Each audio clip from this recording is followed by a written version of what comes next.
It's my video documentary. This is before my chest gets cracked open. This is beautiful skin and a big belly. Get in my belly.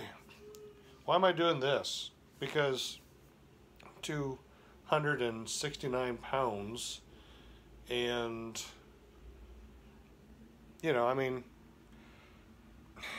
you get winded going to the mailbox. My oxygen drops so much I have to be on home oxygen. Look at that big old home oxygen container there, and I got a generator that makes oxygen, and I feel exhausted all the time. I can sleep 16 hours and then take a 4-hour nap.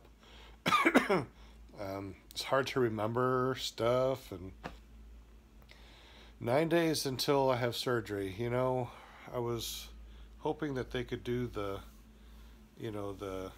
minimally invasive, but I have some aorta issues, and the doctor was like, if we clamp that and it ruptures, we're gonna have to crack you open anyway.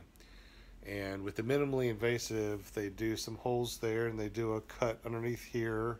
They say that hurts a lot, and they said that this doesn't really hurt that much.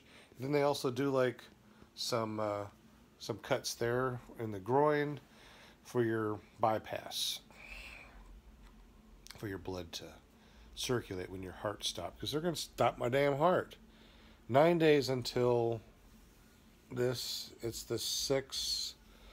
I have surgery early in the morning on the 16th, so I'm saying like 9. It's like 10, but I wonder how much I'm going to remember of that day of the surgery, which is why I'm doing this video, so I can see what I am thinking after the fact.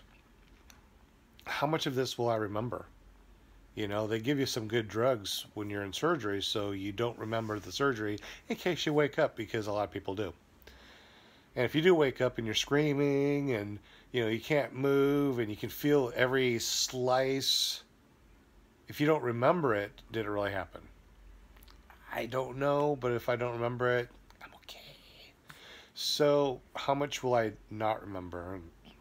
How do I feel now?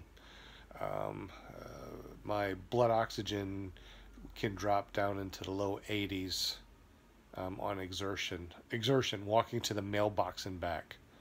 Unbelievable, right? So I have to be on either home oxygen or bottled oxygen or something, or else I'm just exhausted. Oh, and I'm hot all the time. I mean, I feel like, I don't know if this is part of having this heart issue, the mitral valve prolapse, severe regurgitation, and enlarged aorta. He thinks I have a bicuspid instead of a tricuspid. 2% of the population has a bicuspid, so yeah, I won the lottery. I gained a lot of weight. I'm not eating bad, but with the amount of energy that I'm expending a day, I should only eat like a damn apple a day. But it's hard to go from what you're used to eating to almost nothing, and you gain a lot of weight when you do that. And it's really difficult for me to lose I can't lose any weight. What the hell? So I feel miserable because I look in the mirror and I'm like, who is this fat person? This is not me. So I feel very depressed. Not suicidal depressed, but just, it's like I want to, but it feels like it's just totally beyond my control. Like I want to do something, but I'm shackled down. I just can't get out of the shackles. That's kind of what I feel like. I feel like I'm in the shackles. I want to do a book about everything. So like I said, I'm doing these videos just for me to look back and try to remember how I feel. Bad headaches. I feel hot all the time. When it's down to 70, I feel really good. My wife is freezing to death. When it gets up to like 79, 80, I'm like in a sweat. I feel miserable. I feel awful. I feel like I'm gonna die, and that's not a good thing. It's difficult for me to remember stuff, and I just I'm anxious to get this fixed. I'm not anxious um, for the pain. From what I've seen on the internet, a lot of people are feel so much better afterwards, and they say that this pain on a scale of 1 to 10 is like a 4 or 5, minimally invasive, where they cut you and stuff like that, and cut you down there by the groin. They say that's a 9 afterwards. I'm like, well, I'm kind of liking the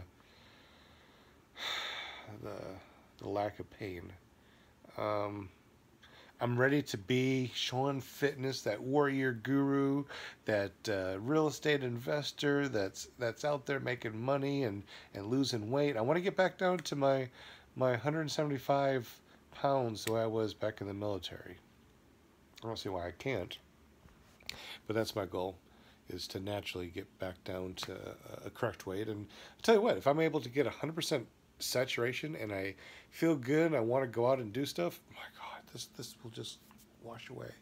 Now, I know that after the surgery, for the first 4 weeks, very, very restricted on what I can do. I can't even push myself up out of bed. Can't lift up more than a half a gallon of milk type of weight, and can't drive, because apparently when you're steering, that's torquing across. You're putting a lot of torque across there, and when they sew you back up, they put wire around.